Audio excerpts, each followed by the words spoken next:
Hey, some dude in Texas here, man. On this episode of Off the Wall, we got a cool one. We go 3D, so stay tuned.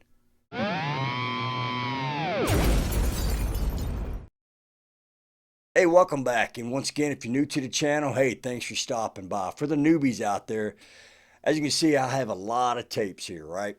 And this series is called Off the Wall. So what I do is I just take one of the tapes off and I talk about it, talk about the actual, the band or the, the music or, maybe memory lane, go down memory lane a little bit, talk about, maybe seeing them in concert. But anyway, we're going to go ahead and get started.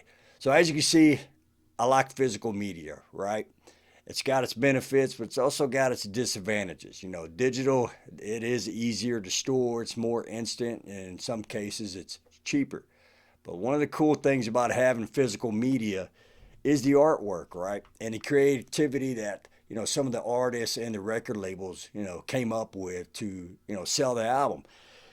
And this tape here, man, is a good example of it. But this is the third album from LA Guns. It's called Hollywood Vampires. And I know it's kind of hard to tell. It looks just like a black and white picture, but it's actually in 3D, right? And I always thought this was cool. And I was really stoked when I came across this tape. It was at a local shop that I go to, and they posted that they had it. And the first thing I did, man, when I grabbed it, was to check to see what was in the inside, right? Because that's the key when it comes to this album or this, this tape. Let me show you here. I'll get it out here in a second. But here we go. This is the key right here. The 3D glasses. All right. And I was really stoked that, they actually had it because I've come across these before and it didn't have it, so I passed. Another thing, it was only like $4. I was pretty, actually, I was pretty stoked about it. I don't think they knew that these were in there, but like I said, I checked it and grabbed it. But it's really cool. This one you might be able to tell. Hey, if you got some 3D glasses, would you pop them on real quick, see if you can see it. But here we go. That's the inside picture of the guys. I always just thought that was really cool. I was going to try to get the camera, line up the glasses, see if I can do it, but it's kind of impossible. You kind of you got to have two eyeballs for it. And with a camera, it's only one lens. But I just always thought it was really cool. Once again, get your 3D glasses if you got them. All right, let's get Tracy in the picture there. There we go. All right, enough with the actual tape itself. Let's go ahead and start talking about the music. But I really like this album, right? Like I said, it's the third album from LA Guns, and I think LA Guns is one of those bands that's, often overlooked. And I think they're just kind of wrapped up in that whole, glam, hair metal, genre. But they're not, man. First two albums were really raw and gritty, kind of that sleazy, hard rock. This one, you definitely hear the maturity in their writing. And I'm not going to say it's polished. It's still kind of got that raw edge, but man, you could really hear, the different influences, within the members just kind of mixed in the songs. I really like it. This came out in 1991, and I think the first release was going to be Over the Edge. If you're familiar with the movie Point Blank with Keanu Reeves and Patrick Swayze, that was on that soundtrack, man. And it's the opening track on this. Cool song.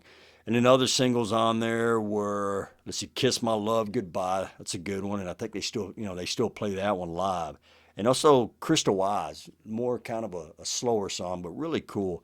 And, like I said, I think this is a band that's always overlooked, but man, such great songs, they put out.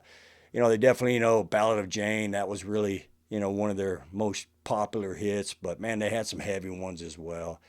And one thing, man, is like Phil Lewis.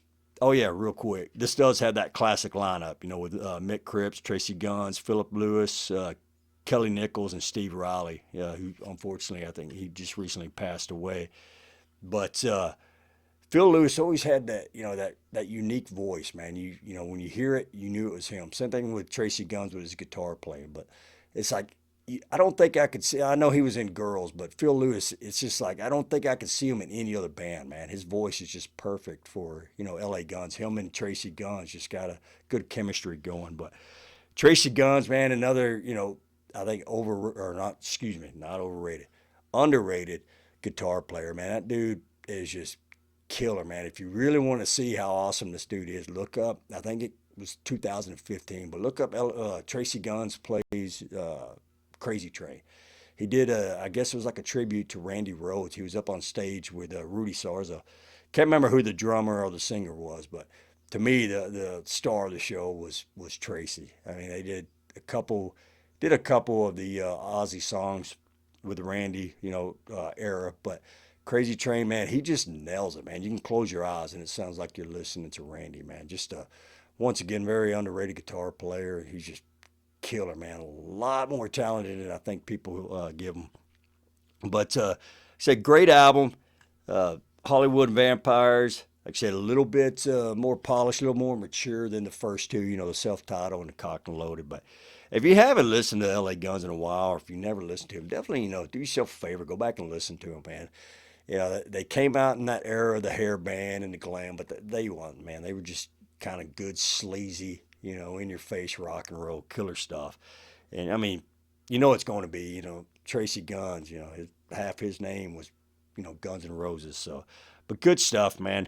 And once again, cool, publicity, I don't know what you call it, publicity or marketing that the label did to do this in 3D, man, with the glasses and everything. Pretty cool. But once again, LA Guns, Hollywood Vampires, killer album.